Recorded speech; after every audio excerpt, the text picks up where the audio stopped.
me just hit that up. All right, so I have had an interest in 18th century clothing since I started down this road of history, my studies of history. Always had a love of history. I can't live where I am and not. In the heart of Chester County. I'm Chester County Quaker through and through. So it just sort of comes with the territory.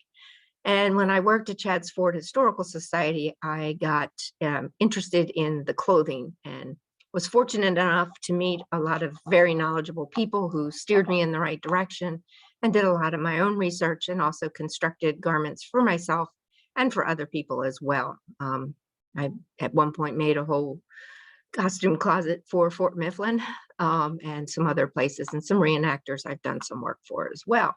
So 18th century clothing is my passion. And one of the questions we get all the time, if you're a living historian and you're in costume or you're a reenactor, is, aren't you hot in those clothes?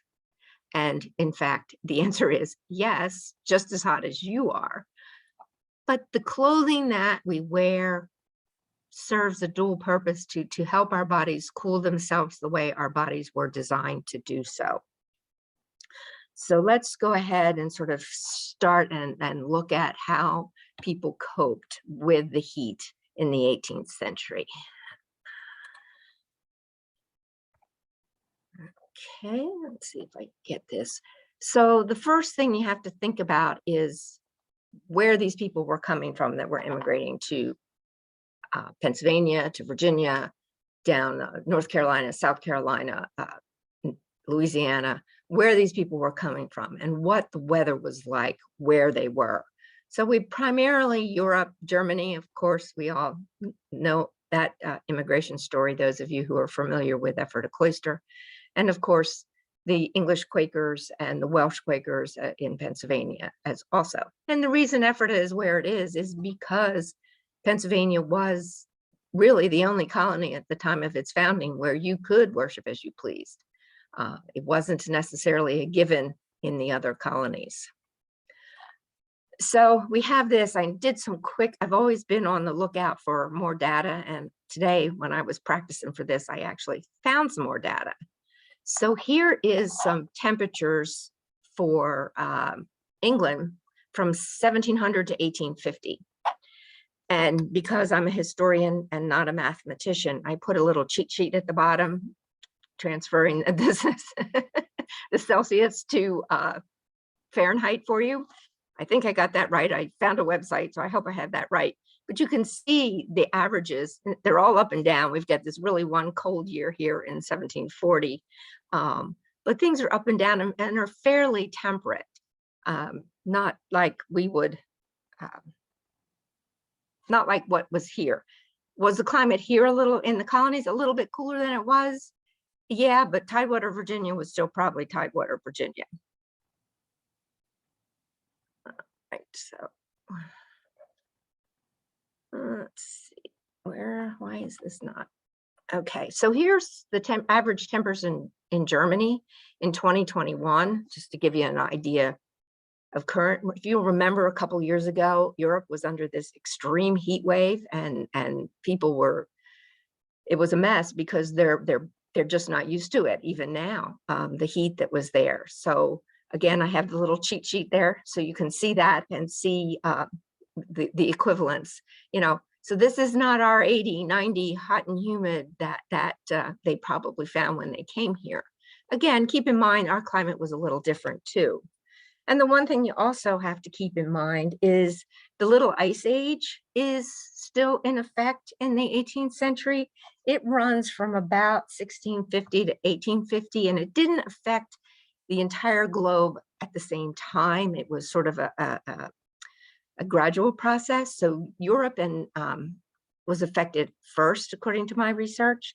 So, and there were 3 basic phases, according to a NASA Earth Observatory website that I found.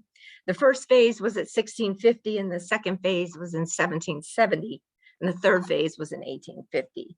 So minimum temps dropped in those time periods by almost 4 degrees from what, and sometimes more extreme, depending on Air currents, ocean currents, we're all familiar with watching our daily news as to what things are. So keep in mind what they're coming from and what they found when they got here. They're living in places where wearing wool all year long is a possibility. And wool in Tidewater, Virginia, and this week here in Pennsylvania is not maybe something you want to wear, although there are exceptions. So let's talk clothing.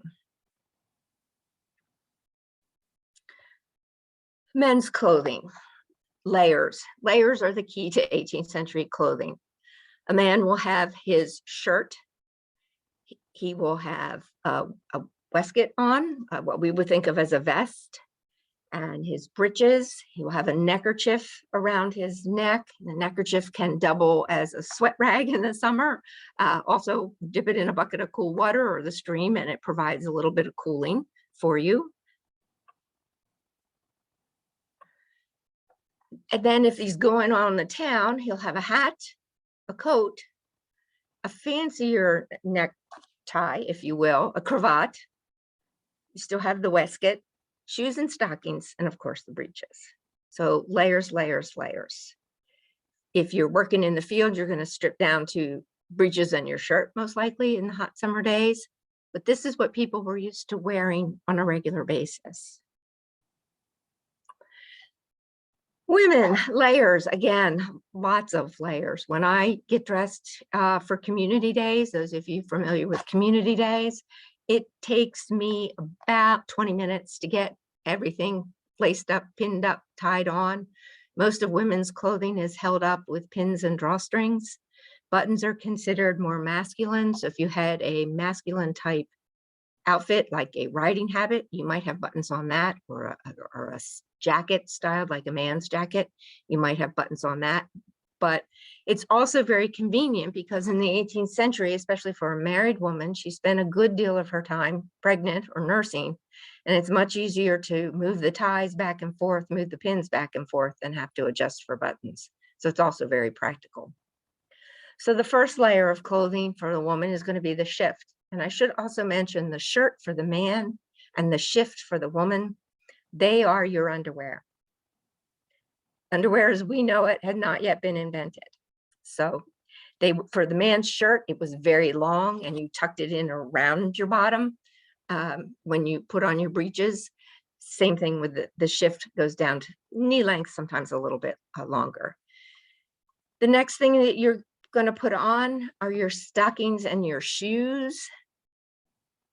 They go on next because the next thing to go on are your stays.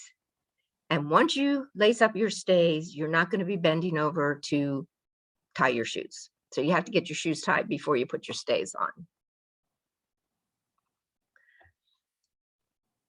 Your pockets can go under your stays. I generally wear mine under my stays. That way they are held in place. They don't slip and slide, because pockets are simply large bags on a drawstring, again, that are tied around your waist.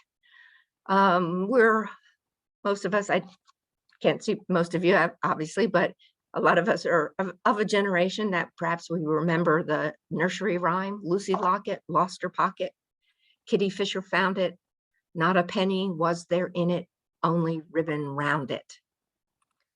So how'd she lose her pocket? It came untied, just that simple. I love my pockets. I have a pair of embroidered pockets that was given to me by a friend. And that often was the case. Women would embroider them and give as gifts to other women. They were not outerwear. They were always considered sort of part of your underclothes. So it's kind of the ladies who are on here, it's kind of the equivalent of wearing pretty underwear, pretty bra. You know you have it on and you feel good about it. It's the same sort of thing here. So then there are some options for women, depending on what you're going to do. You might wear a gown, a full-length gown. The one here is pictured is from a gown that's in the Chester County History Center. They have a new name, Chester County History Center. It's a block print. I have reproduced this one. I think later on I have a photo of me in it. or so you could wear a long gown. You could also wear a short gown. The woman in the pink here is wearing a short gown, and it's made on a T. You cut the pattern out on a T. You lay the shoulders on the fold, and then cut out the rest of the body at the T, so that all you really need to sew is the side seams and then hem the edges. And you can also pleat the back a little bit. That's my friend Kay there. And then my other friend Kim over here, wearing a nice little jacket with a stomacher down the front to offset her apron. The next thing, you're not washing your clothes like we wash our clothes. You'll sponge them off, you wipe them off. But aprons are very important for women because it catches most of the dirt, and you can easily wash an apron. Washing in the 18th century is a huge, gigantic chore. You've got to get the water, you've got to heat the water, you've got to do the scrubbing, you've got to rinse, and you have to dry everything. And so the weather has to be right, and it's an all day chore. And then you'll have a hat and a kerchief on as well. Your cap that you will wear under your hat, Kim has a little one on right here, and you can see Kay's as well here. The cap would remain on your head, just like the Amish women or the Mennonite women have them on under their prayer caps on under their bonnets, the same sort of thing. So what did they have to say? So now we know the layers. We know all the layers. So what did they have to say about the weather when they got here? And I'm going to have to move my little box around so I can read everything. So a traveler in the 1730s described the summer clothing of Virginians. In the summertime, even the gentry go, many in white holland linen waistcoat or waistcoat and drawers, and a thin cap on their heads, and thread stockings, that's knitted linen stockings. The ladies straight-laced in thin silk or linen. In winter, they dress mostly as in England and affect London dress and ways. So what this means is we're pretty much, I think everybody's probably familiar with the types of cloth that were available. There was wool, there was cotton, and there was linen and silk. So depended on your socioeconomic status, what you're going to wear, but there were differing degrees of these types of fabrics. You know, there's lightweight wools, there's suit wool, there's broadcloth. The broadcloth you probably don't want to wear in the summertime. A lightweight suit wool, depending on the day, you might. Calico, the cottons, cambric is, again, it's super fine linen. Dimity, Holland, lawns, these are all degrees of lightweight linen.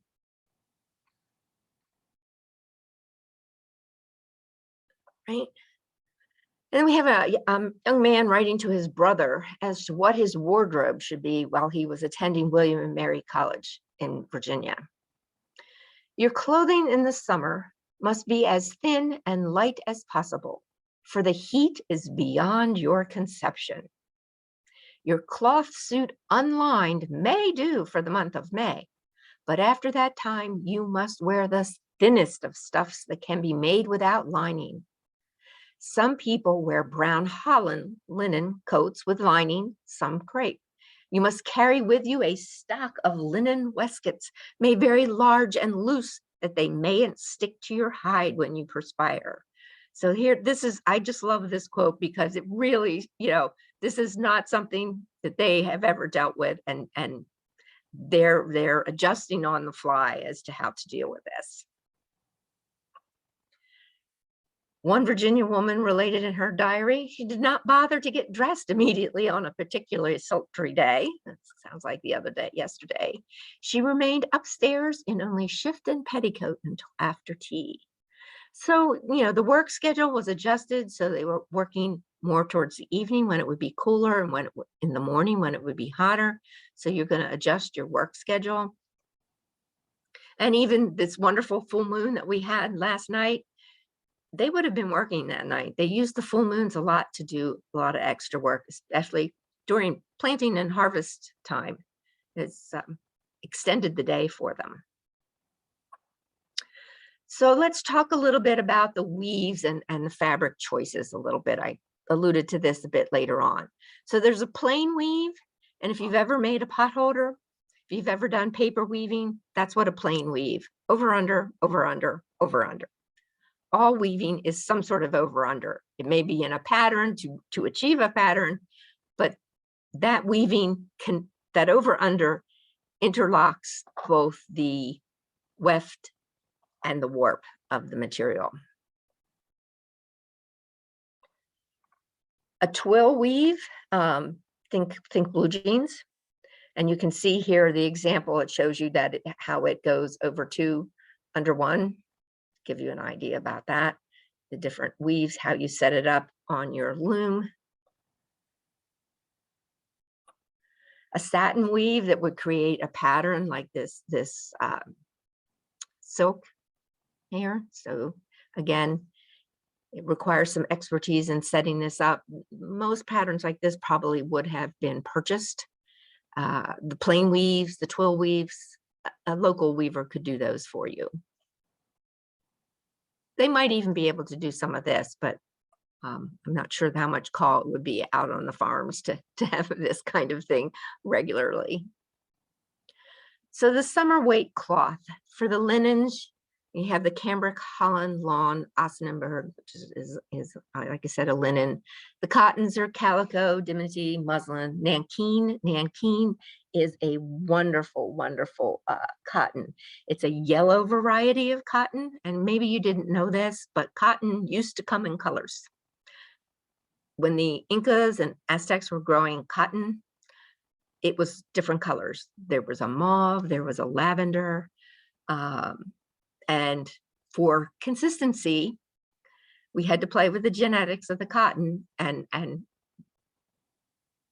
breed that out, rearrange the DNA structure to make all the cotton white so that it was easier to deal with. I, for one, think that was a shame, because I would have loved to see a field of lavenderish cotton. That would be amazing, I think. But the nankeen is it's amazingly soft. It's an amazingly soft material. And of course you have your silks, and they, depending on your economic status, whether they would be within your reach or not.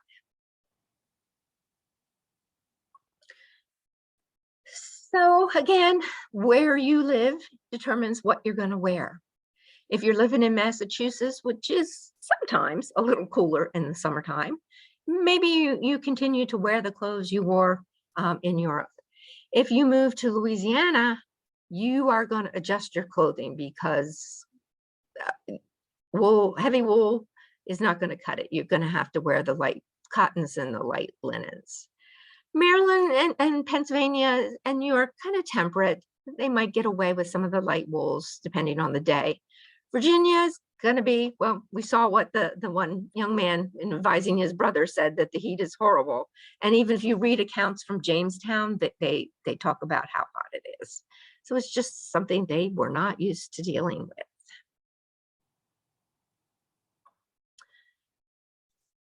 So how do we know what they're wearing? You know, what gives us an idea? You know, there's examples that survive in museums. Sometimes they're not the everyday stuff. They're the good stuff that got saved. You know, you save your wedding dress, you save your prom dress maybe. So you might save the good stuff, but not always does the everyday clothing get saved. So one of the ways we can do that is from the artwork. We have depictions like the one here with the wagon, and they're loading. I think that is actually fish that she's catching out of that. They've got a fish catch that she probably is going to go sell on the streets, maybe. It's hard to tell. I can't remember what it was. And then we have the Mifflins on the other side in Philadelphia, and they're a little bit more upscale. But again, this is one of the great ways to know what they wore, and to study them and reproduce them. Of course, the big thing was money and the time it took for the cloth to get to them. So Britain was pretty strict about what Americans could make and what they couldn't make and what they had to buy. And while there was some production, it was maybe a little bit slower. Most stuff in the beginning, at least, would be imported, and it would depend if you had the coin to buy it. So you might not have the availability to buy some of the nicer lightweight. Maybe your dad can weave stuff and you get some of the medium weight or something, but to buy the good stuff, the good lightweight stuff, that's going to have to come from overseas.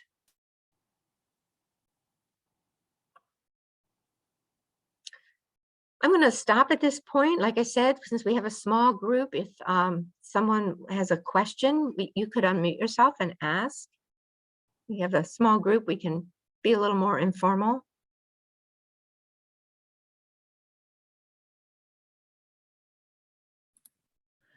I have a question about decoration on the ladies' gowns and their hats. Did they make silk flowers? So a Milner, you might make your own, but probably would get your fancy bonnets from a Milner. Okay. Anybody else? Great question.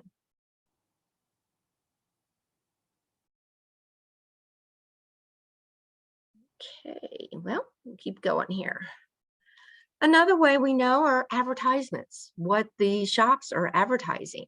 This one has cotton and linen checks and striped hollands and silks and damask. He's got Barcelona silk, which is a lightweight silk. He's got check linen and printed lawn handkerchiefs. He's got calmanicos, which is a heavier weight. He's got taffies, which is taffeta. So we know the materials based on what are in some of these advertisements. And you can see here, he's got mitts and he's got chip hats and felt hats. He's this merchant at the Chestnut Street between Front and 2nd Street in Philadelphia has anything that you need. And the thing with material in the 18th century, the material was cheap. Oh, excuse me, the material was expensive, but the labor was cheap. Today, it's kind of the opposite. It's the labor that's so expensive. But again, to have bespoke clothing, which means you had somebody make it for you, you had to have the money to do so. Or the bartering power. Bartering is a big part of 18th century life. And then we have runaway ads, and these are just my favorites. I got something in the chat here. Let's see. How did a lady get to the pocket if it's underneath the clothing? Carmen, I was waiting for someone to ask that question. Thank you. So to get to the pocket, the petticoats are 2 panels that are sewn together with the side seam down either side, and about 8 inches at the top is open. So that gives you the gap to get in through your petticoat and access your pocket. Runaway ads are like my favorite thing to read. Some of them are hysterical. Some of them are sad. Some of them are distressing to read. Here we have a servant man who ran away. He's 5'7" and about 22 years old. He was born of German parents in the county of Berks and speaks tolerable good English. And describes him, but it also says what he took with him when he left. And it could be that he was an indentured servant that ran away. It could be he was an apprentice that had enough and ran away. Whatever the occasion, he decided he'd had enough and took off. But he took with him a snuff-colored thick-set coat, a fustian jacket, chocolate-colored velvet breeches, that I love, 1 checked and several white linen shirts, several pair of stockings, a new beaver hat, and silver shoe buckle. And if you find this guy and you bring him home, there's going to be a reward of 10 pounds. Some other runaway ads, these are from Lancaster County, Mary Richards. This one is, I think, my all-time favorite because it really doesn't sound like he wants her back. He just wants the stuff back. Whereas Mary Richards, the wife of the subscriber, absconded from his bed and board without any just cause and took with her a great number of clothes. among which were a new black castor hat with a yellow band, 2 calico short gowns, one of which is very dark purple, 3 long gowns, one of which is pompadour ground cotton, nearly new, and one a light ground flowers and made with long sleeves, and a pair of black velvet shoes, 2 pair of silver buttons, and 1 pair marked MR. Any person who will give information where the said Mary Richard has absconded to, say that I may get her or the clothes again, shall receive a $20 reward. So like I said, I'm not sure he wants her back. I don't know what happened. It must not have been good, but he'd take her or the clothes. Like I said, it's just got to be one of my favorites. And then there's wills. Women, of course, didn't really own a whole lot. They could bequeath their clothing to people, but pretty much everything, that's the thing that the women owned was their husbands, their fathers, their brothers' property, depending on their marital status. That's one of the things that makes the sisterhood at Ephrata so unique is they were, they didn't have this kind of system under which they lived. So they had a little bit more independence to do the things that they did. And here we have someone who's bequeathing her calico wrapper, her cambric apron, her Barcelona handkerchief, her blue petticoat, and her coating cloak. So that one sister gets that. The other sister gets money and some clothes, silk gown, silk cloak, black silk gloves, lawn apron. I'm guessing that she's equipping her to mourn her sister. And her niece Jane Tate gets some money as well as her remaining calico gowns. So it wasn't uncommon for women, if they did write a will, to leave their clothing to their relatives. Because again, the fabric was expensive. A lot of times you look at original clothing, that particular gown that I pointed out in the beginning that's in the Chester County History Center. When I was looking at the pictures in the book Fitting and Proper and drafting my pattern and trying to make this, I was seeing seams where there wouldn't have been seams. And when I went in to look at it, they had patched it in various places and matched the block print. So there may have been a petticoat that matched it, and they used that to do it. Kind of coincidentally, as I wore my gown, the wear marks on that gown, because I wore it to dance in, I wore it to cook in, I wore it to guide in at the John Chad House and other places. But as I wore it, the wear marks were happening in the same places that the patches happened that were on the original. There you go. Mary Richards went to Hollywood and created the Mary Tyler Moore Show. Yeah, I like the way you think, Dorothy. All right. And then we have Jean Betty of New London. And she was quite wealthy.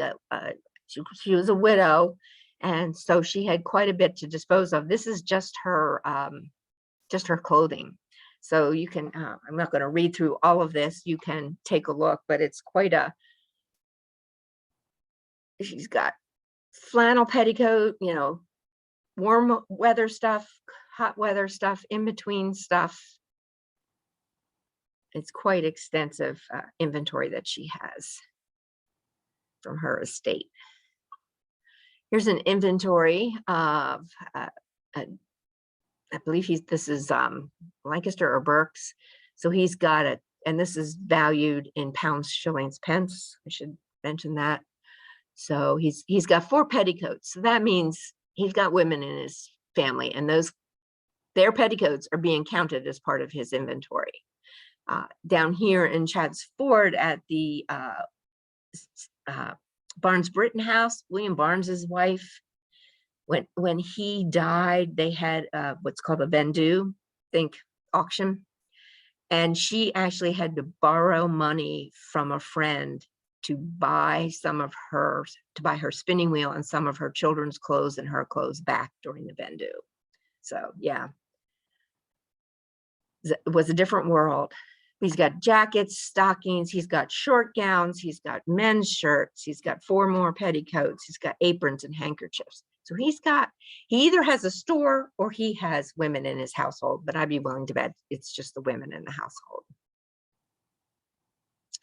And then, of course, there's the artwork. This is a German artist, and we can see a German family having a nice cup of hot chocolate or tea there, perhaps, gathered around the table. You can see the little ones wearing clothing pretty similar to their parents. Infant clothing is entirely different. That's a whole nother that's a whole nother story. We won't go down that road right now. But the artwork is fabulous, as I mentioned before. Here we have probably a servant girl or the lady of the house plucking a turkey. And then we have our nurse over here. Both of the garments that these two are wearing, this one might be a gown because it's long. It seems to be rucked up here. This one is a little bit longer. It's something called a bedgown. It's sort of a real work garment. Can be used as a coat as well. Here you have two of my favorite paintings, the chocolate pot and girl pulling chocolate. Yes, I like chocolate. What can I say? These are frequently desktop pictures for myself. Elizabeth, what's on the floor of the woman pouring chocolate?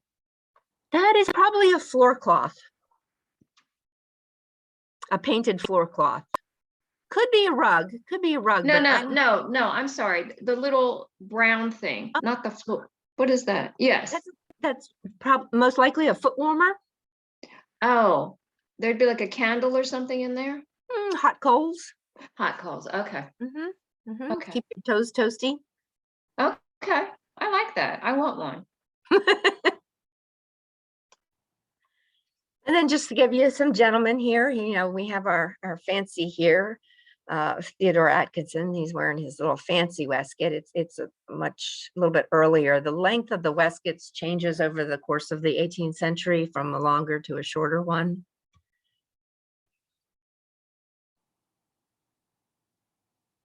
I would say with men's clothing, one of the hardest things to make is the breeches. And we have a new site administrator down at Brandywine Battlefield, and he was asking me, oh, my mother-in-law sews. Do you have a pattern? I can get her to sew me a pair of breeches. And I said, do you love her or do you hate her? Because I wouldn't do that to her. If you want to stay on her good side, I wouldn't do that. So let's find you someplace where you can either order a pair or buy a pair, because they are, having made several pairs, there's so many pieces and little parts, and it's tedious to say the least. The gowns, of course, could be remade. You make them into one fashion, you might take them back to the milliner or the seamstress and have it made in a different fashion. So the seams that are going to get a lot of wear and tear, the shoulder seams, the back seams, are going to be stitched with a small stitch, but the side seams are going to be stitched with a fairly large running stitch, so that when you decide to take it apart, it's pretty easy to take it apart. We have our two young girls over here. And we see the beautiful cap here. And one of my favorites are these. These are the Cries of London. They are the everyday man, if you will, and woman on the streets. And you really get a feel for what the regular Joe was wearing or the regular Jane was wearing. You see, they're mostly people who are acting as criers, selling things on the street, hence Cries of London. And you see, she's got her children helping her. And one gentleman has the British flag, and his dog helping him. And the upper left there, or at least it's my upper left, I'm not sure which it is on yours, a young lady offering out a mug of probably beer. Beer was drunk by everybody.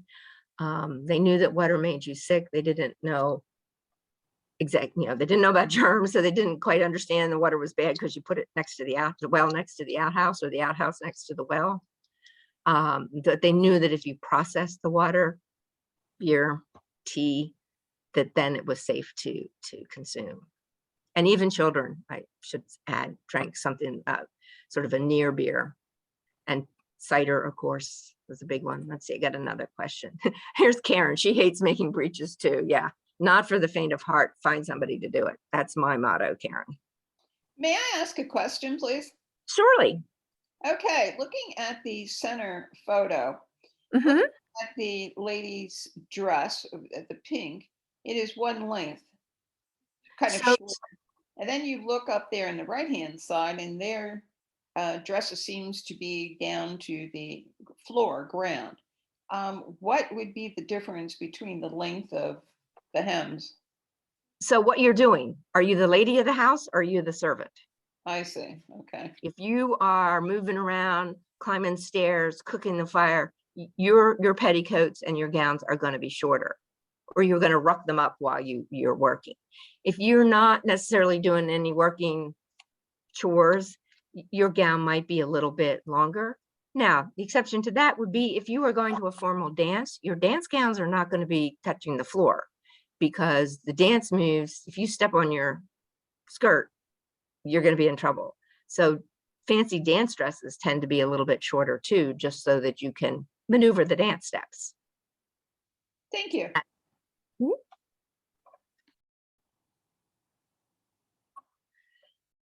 So to conclude, yes, they struggled with the heat just like we do. And as sometimes it is beyond your conception. So the next time you see a reenactor on a scorching summer day, or a living historian, one of our staff on a living history day dressed up in the cloister garb, those are not cool either.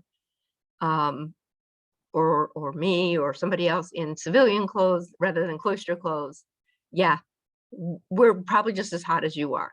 The thing of it is, though, is the material itself. Linen is the preferred material in the summer because linen fibers have a property to them that wicks the moisture away from your body. So it cools your body the way it's supposed to. Cotton just makes you clammy. And I can speak to that from experience. I had cotton shifts when I started out wearing my stays, and I would literally have to peel the shift off my body. The linen, it gets damp, but it's not like cold and clammy. The cotton really gets cold and clammy. So again, the materials that they're wearing help their bodies to perspire and stay cool the way our bodies are designed to do it. So always keep that in mind. You know, we run around, you know, here I'm in a sleeveless dress today. I had a sweater on in the office, but, you know, they wore more clothes to protect themselves from the heat. We've morphed into the opposite, where we wear less clothes to deal with the heat. They actually, you know, covered up. Think of the people, you know, the sheiks and everybody in the hot climates of the Middle East, that they are covering up. They're not exposed, you know, because that would be, you know, you're asking for trouble. So they cover the body up to protect the body from the sun and the hot weather. All right. Do we have any other questions? Like I said, you can put them in the chat, or you can just unmute yourself. Like I said, we're a small group. I have a question, Elizabeth. So Sure, Kathy. I'm thinking about fashion now. And like, when did the Gotti book come out? That was later, right? Yeah, that's 19th century. Mm-hmm. So how did was there any fashion, were there newspapers, or how did they get a sense of what to wear? So there were newspapers, there were drawings, there were fashion dolls that made it across the Atlantic. So yeah, they if you had the wherewithal to purchase fashionable clothing, it may not have, it wasn't last season's closings, it may be a couple of months behind, but they wore pretty much the same thing as was being worn in Europe at the time. Say more about fashion dolls, because you know I like dolls. I was waiting for you to pick up on that one. Yes. Yeah, so they were just little dolls that were made that were dressed in the latest Parisian fashion, or the latest Worth fashion, not Worth, but you get my drift, to show what the milliners over here and all over Europe, what, you know, this is the new fashion, sell this to your people. So they dressed the dolls in Europe and they sent the dolls dressed to America? Yeah, they were And then just small. They were small dolls. Where would weren't- they have been shown? How would you have seen them? In So you would stores? have gone to a milliner's or a seamstress shop Ah, or tailor's. When we're talking about the clothes, the stays are made by stay makers or tailors because the material that is the boning at that point in time is baleen, which is, it's not whale bone. It's a flexible cartridge that's the filter for the krill for the whales, and it requires a bit of strength and working with it that really needs to be, done by someone with some upper body strength. Women sometimes did piecework for stay makers, sewing the channels. That's something you could do, go to the tailor, get a bunch of stays and sew the channels and take it back and he would finish it up. But they were mostly done by professionals. Sometimes at home, I don't think terribly much unless you didn't have any other options. are there dolls on display anywhere? Any of the museums have any of those dolls? Ooh, Williamsburg probably does. I would Okay. say if anybody does, maybe Sturbridge might, but that's Okay. later 19th century, but they still might. Okay, thank Yeah. you. That's interesting. See, we got a couple in the chat. Let's see. Anything here? How many dresses did a common lady have? So it was, again, it depends on her socioeconomic status, how much money they have, how much they can afford, how much they have. You're probably going to have at least 3 or 4 shifts. Outer garments, you'll have several changes. It's not just one to wear and one to wash. It used to be what they would tell people. So you probably have several changes, but of course it would depend, you might have wintertime clothing and summertime clothing and make it work for both times. Wintertime, you wear more than one petticoat. The petticoat is, you have an under petticoat and then an over petticoat, and then it's cold, you add more petticoats to keep you warm.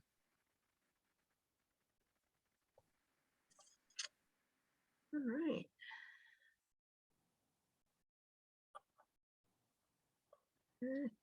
I have another question, Elizabeth. How did they dress for winter? What did they wear?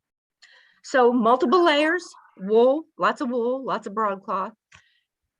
At Ephrata, they were weaving linen and wool, and then they had a fulling mill at Ephrata. The wool and the linen too has to be processed, but wool is processed at a fulling mill, which essentially, the quick explanation is it's felting on a large scale to close up the fibers to make it heavy and even almost waterproof. So Did they wear would wear boots like rubber? Well, they couldn't have worn rubber boots because there wasn't rubber then. What did they wear on their feet? shoes, just leather shoes. They might wear, there might be some small boots that the men would wear, probably not the women. If it was muddy, there were things that were sort of, they're called pattens, and they're essentially blocks of wood with metal on the top that you think like putting on rubbers, but it's wooden and it lifts you up out of the mud. But I don't think they would have been very easy to walk in. I've always looked at them and thought, I don't think I want to walk far in one of those. Did they have like gloves and winter gloves and hats like we have now though? Mhm. Okay. Yep. They would knit winter gloves and hats, and they would wear women would wear the felt hats probably mostly in the winter time, and straw in the summer. Mhm. Scarves, keep your head warm, keep your neck warm. Yeah, just layer up. I always think of while it's a much later time period, when I went to Ellis Island with when was I there? I was there as part of a conference and going through, and there was one room where they talked about how the men who had came over and come through Ellis Island that had sent to the